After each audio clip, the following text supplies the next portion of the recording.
Okay, go ahead.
You're live.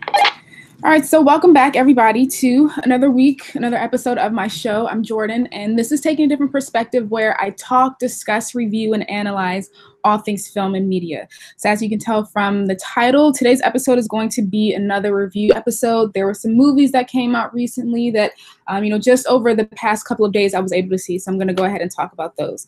The Happytime Murders is, as everyone knows, the puppet movie starring Melissa McCarthy. I'm sure that when everybody heard about this movie, it just made everyone, just roll their eyes and throw their heads back in shame that this was an actual movie.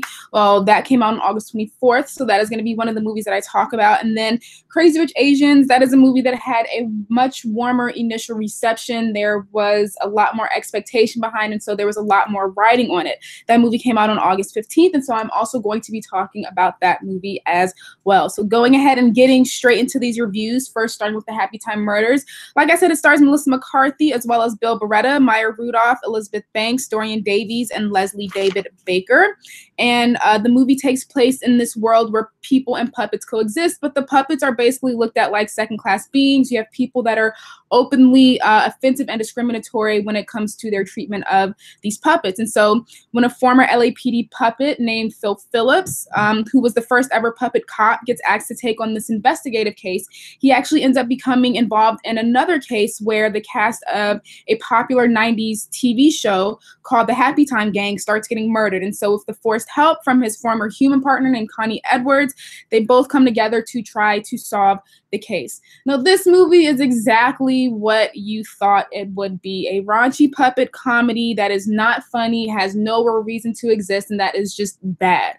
But because I didn't really go into this movie expecting anything more than a raunchy puppet comedy with no real reason to exist, that isn't funny, and that is just overall bad, I'm not as up in arms, about this movie as a lot of critics are, even though they have the right to, be upset with this movie. I do think had I actually gone into the movie with some sort of expectation, then maybe I would have come on here, and used this review to, just completely rip this movie to shreds. But because I, as well as, like I already said, anybody with eyes and a brain could, expect it for the movie to deliver exactly what it's going to deliver, I don't really feel the need to. Now, this isn't to say that I had, like a surprisingly enjoyable time while watching this movie either, because I didn't. I didn't see this movie because I actually wanted to see it. I saw it because, okay, I was like, this is a movie that I could review. And it's also not one of those so bad that it's good movies either. But I say all that to say that I didn't have a completely miserable time while watching this movie. So this movie attempts to be a lot of things, but one of the things that this movie is meant to be is an allegory on race. With like I said, like I mentioned in the synopsis, you have the movie's positioning of the puppets as being second-class citizens, or more specifically minorities, or even more specifically Black people.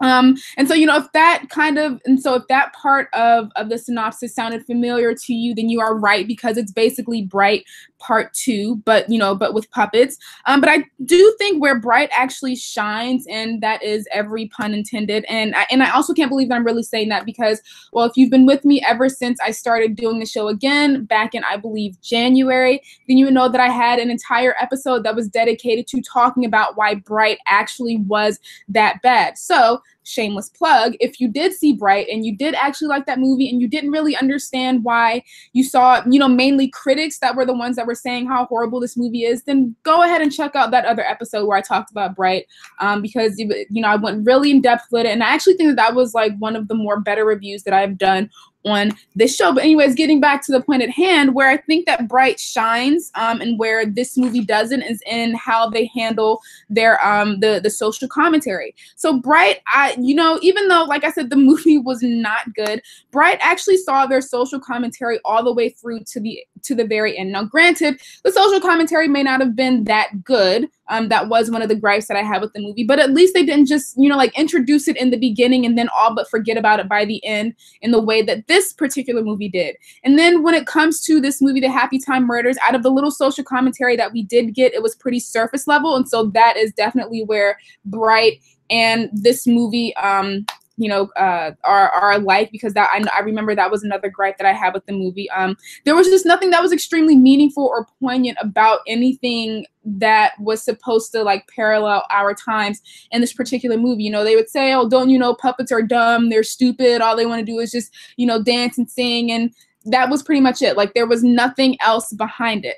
Now, besides that, moving on to another point, the thing that this movie really uses to pull people in and that it really banks on is its gimmick. So the gimmick in this case is the existence of these two juxtaposing things, that being puppets and raunchiness, or puppets and adult themes. And, I try to be honest, and I try to be as objective as I can with these reviews. So, I really do try to call a spade a spade. Even though in the beginning I said that this movie wasn't particularly funny, I still stand by that.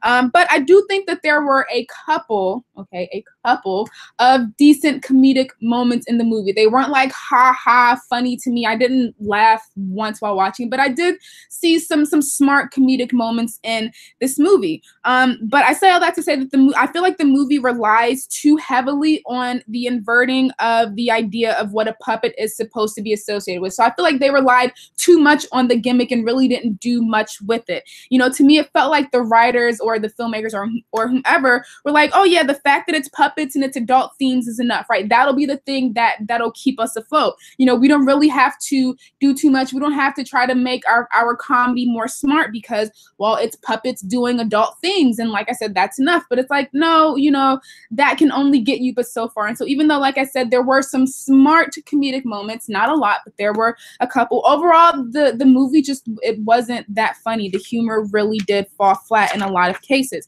Now, speaking of the raunchiness, this movie definitely goes there. There were a couple of moments that had me thinking to myself, oh wow, like they really went there. Like, there is no ifs, ands, or buts about it.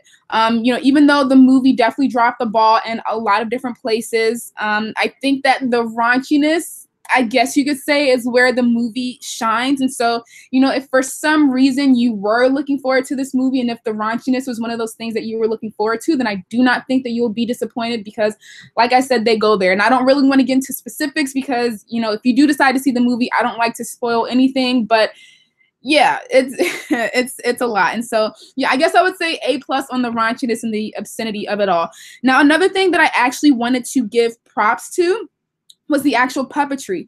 There were a lot of moments in this movie that had me wondering, how it is that they were doing what they were doing with the puppets. And I'm actually glad how at the end they actually showed behind the scenes of the puppeteers as they were working on set with the puppets on the movie. And I actually found that to be the most fascinating thing about this entire movie. And that's pretty sad. It was like 3 or 4 minutes of behind the scenes clips of just, watching the puppeteers do their work was the most fascinating thing of this. It was only like an hour and 30-minute movie, which is another thing. Like, hour and 30 minutes, it's too short. But anyways, and so that was actually one of the things that led me to think about how I honestly feel like the filmmakers should have just done the entire movie like that. I don't see that as I think that it only could have helped the movie, to be honest. Seeing as though they really relied on the gimmick of inverting, the idea of what a puppet is or what it's associated with just, like I said, essentially putting it next to adult themes or using the puppets to show off these adult things. I think that had they just, like I said, Instead, had the entire movie where you get to see the puppeteers actually working the puppets as they're doing these scenes, that would have been a much clever and a much more better way of inverting the idea of puppets, because, you know, it's not something that we ever see. Granted, yes, it would have taken away, you know, the magic of you know, puppeteering and all that kind of stuff, but you know, it's something that we don't see. So like I said, I do think that would have been a great way to invert the idea of the puppet. Now, the last thing that I wanted to say about this movie is more so geared toward Melissa McCarthy. You know, I love Melissa McCarthy. She seems really warm and loving and funny. She seems like a great person. And as far as I can tell, she's unproblematic. But these roles that she takes, or these roles that she creates for herself, really kill me. Now, I understand that when someone finds something that works for themselves, that they milk it as much as they can. And I mean, it makes sense. You know, it's smart. I get it.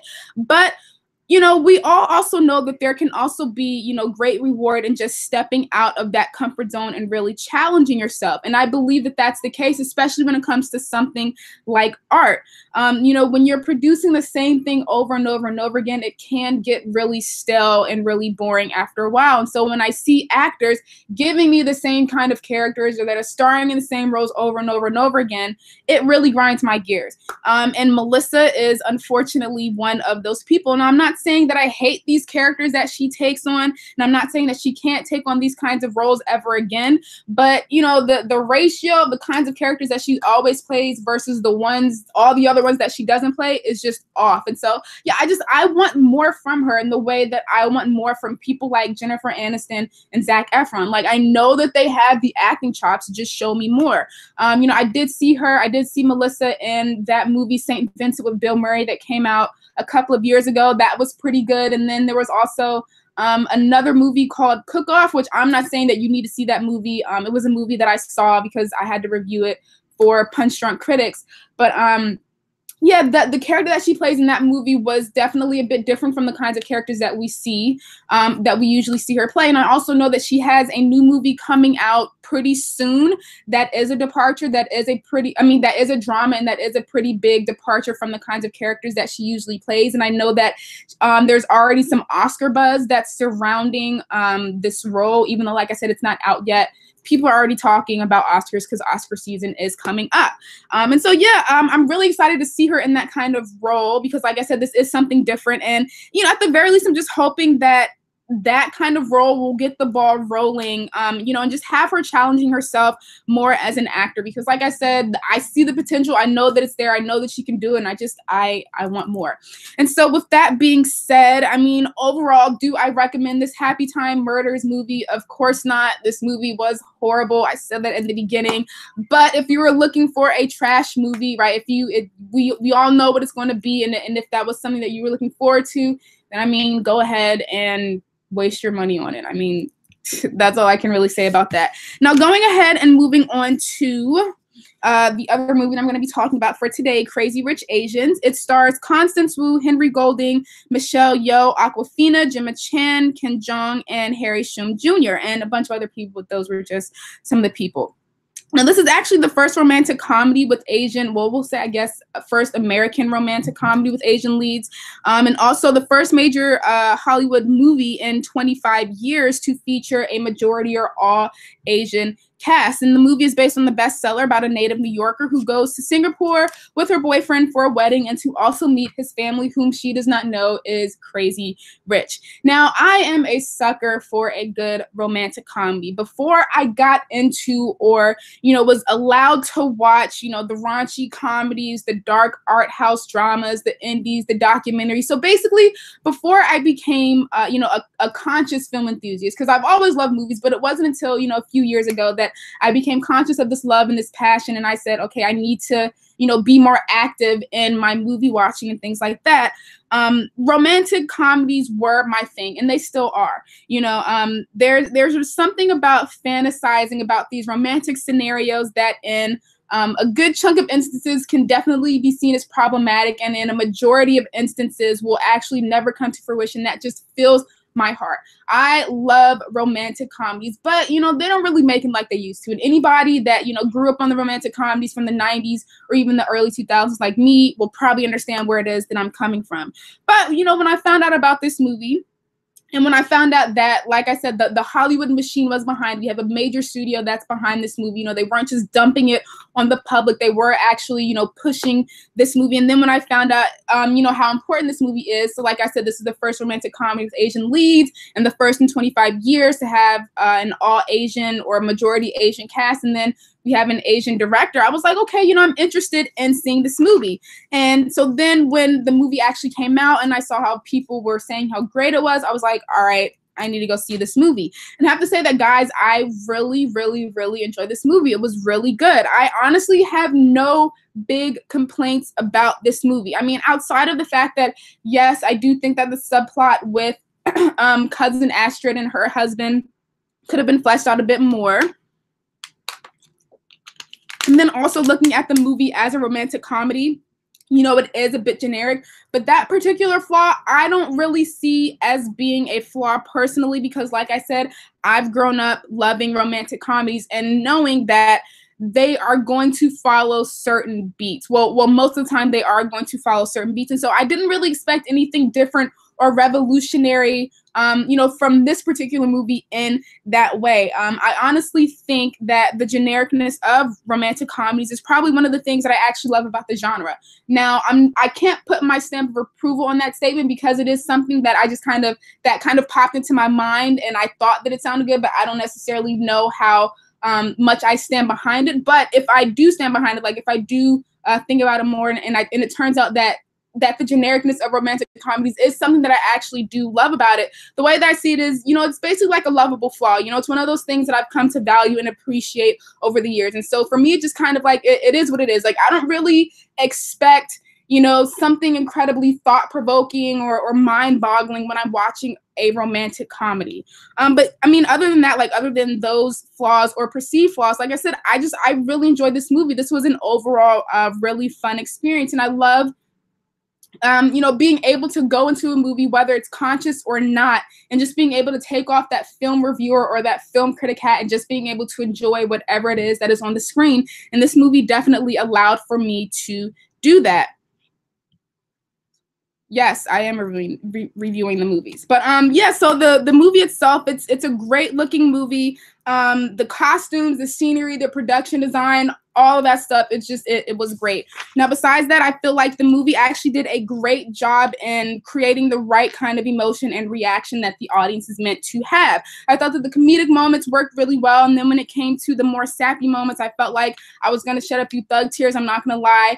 There was one particular moment in the movie, the wedding scene, that was just, it was so beautiful. So first of all, the wedding itself was beautiful, but then getting into the actual scene, I just thought that it was so well done. So you have, you know, the background song that's going on. I believe it was the I Can't Help Falling in Love with You. It was that song, but it was a slow cover of that song. So you have that going on in the background, and then you have the bride that's walking down the aisle, and it's matching with the song, and she's doing it so elegantly. But before she actually starts walking down the aisle, there's a point in time where she points her toe, and then she like extends her leg out, and I almost died in the theater when that moment happened, because I mean, for one, I danced for 10 years, so seeing something like that just automatically is going to get to me. But it was just it's small things like that that really just like fill my heart. And then, you know, looking at the lead characters, how they were looking at each other with the close-ups, and you know, and the tears in their eyes, and it was just, the whole thing was just really well done, and it was easily my favorite moment in the entire movie. And if you have seen the movie, I'm sure that you would agree. And if you have not seen the movie, I'm telling you, you need to look forward to that wedding scene, because it was so well done. I'm now getting into the actual cast and the acting and things like that. I thought that the acting was top notch. Constance Wu, didn't really know anything about her. The name sounded familiar, but like I said, didn't know too much about her, but she is now definitely on my radar. I thought that Michelle Yeoh as the monster-in-law was horrible, but that just shows how great of an actor she is and how great she did in her role. Now, there was somebody in this movie that actually pleasantly surprised me, and that was Awkwafina. Now, I didn't really get a good feel for her in Ocean's 8. I love the movie, but Awkwafina herself, like I said, didn't really get a good feel for her.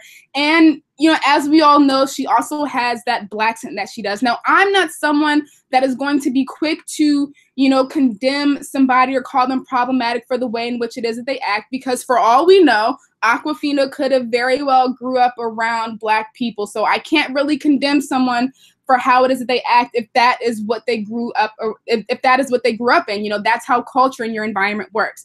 But I mean, if it does turn out that, maybe the way it is that she acts, she got from, I guess you could say, the TV or something like that, then yeah, I could see how, her black skin and things like that could be a bit off-putting. And I could see it, especially, when I was watching the trailer, I felt it a little bit, but, by the end of the movie, I actually really came to enjoy her character. And I found myself on more than one occasion while I was watching the movie thinking to myself, wow, I wish I could see Awkwafina right now, because yeah, I really enjoyed watching her character, and I thought that she did really well. Now moving on to another point, when it came to the portrayal of Asian culture, so one of the themes that the movie explores is the different identities of being Asian American and a Native Asian person, and how oftentimes Natives tend to look down upon their American counterparts. And I really appreciated that kind of portrayal because, well, I know that is a pervading thought that a lot of, we're going to call them foreigners because I am American, that a lot of foreigners have when it comes to their American counterparts. And I'm glad that the movie didn't, that they didn't shy away from that, or that they didn't like water it down. It felt really raw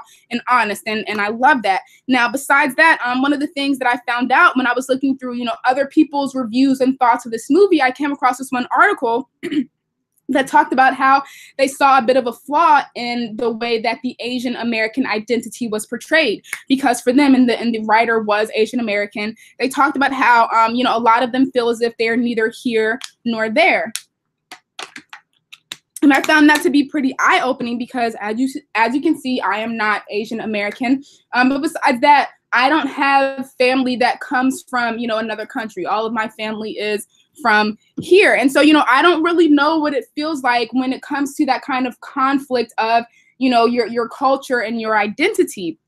And so I really appreciated that the writer, chose to write about that, because like I said, it wasn't something that I even thought to think of, let alone see it as being a flaw for this particular movie. We're always talking about representation when it comes to acting and behind the scenes stuff, but representation is something that is important across the board, even when it comes to, say, reviewing movies. I can only think, had, let's say, no Asians reviewed this movie and it was just either like white people or black people or whatever, to just think that I may not, like, my mind may not have been open, or I can at the least say reminded of, the complexities and the dualities that come along with, like I said, culture and identity. So I'm really glad that I was able to come across that article. Now, kind of staying with the whole representation talk. Now, this was something that I talked a little bit about with BlacKkKlansman when I reviewed that a couple of weeks ago.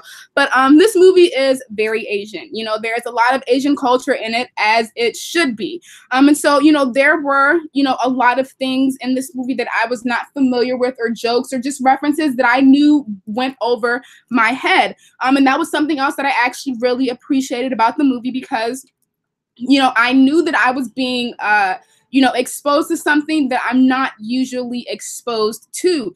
Had a non-Asian been behind this movie, I can only imagine the amount of references that I actually would have gotten. And while that may have eased my Black American mind, I'm glad that that wasn't the case, because, just lets me know that we have another underrepresented population that is getting their just due. And like I said, that is now, exposing, parts of their culture to other people who may not have been exposed to their culture before. And so overall, this was a great movie. I'm not going to lean away with y'all, but this movie, like Black Panther, like Love, Simon, and, like any other movie that shines a light on underrepresented populations, is important. And so I'm not going to say you need to go see this movie because it's important, right? The importance is only one aspect of the movie. It also needs to be good. And I'm telling you all that the movie is really good. We're always talking about representation and diversity and things like that. And we now have, well, I'm not going to say now, but, we have another movie that is giving us that, and that does it well. And so, if we want to see more movies like this, then we need to support, these kinds of movies, because Hollywood responds to money. So we need to put our money where our mouth is. And like I said, this movie is it's really, really good. So make sure you go see it. I know that you are going to enjoy it. And so with all of that being said, that is actually going to end today's episode. If you enjoyed today's episode, I've done 59 other episodes thus far that range from other reviews, analysis, in-depth discussions, things like that. So go ahead and check those out. If you enjoyed today's episode, make sure you share it so that other people can be, put on to these movies, and, said, you know, if they should actually go see this movie or not go see the movie.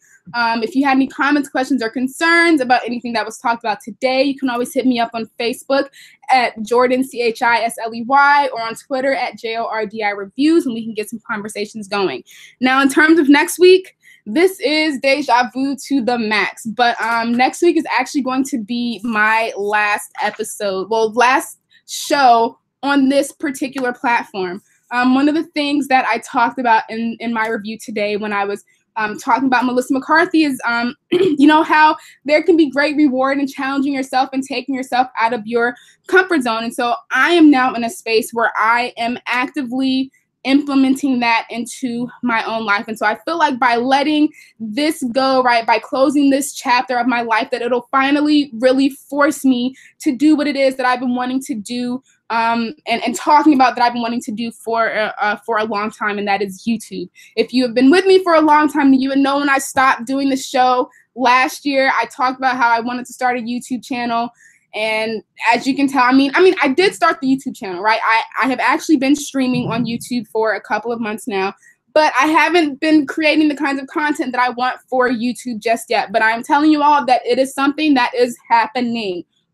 Okay, so and it's not going to be one of those, oh, like you have to wait a couple of months. No, it is happening sooner rather than later. So yeah, if you didn't know, I do have a YouTube channel which you should subscribe to. It's Taking a Different Perspective, because after next week, that is where the content is going to be. And so, you know, if you are a fan of this show and if you like hearing my thoughts about, you know, basically everything. So I honestly don't just want to talk about movies anymore, even though I can talk about anything on this show.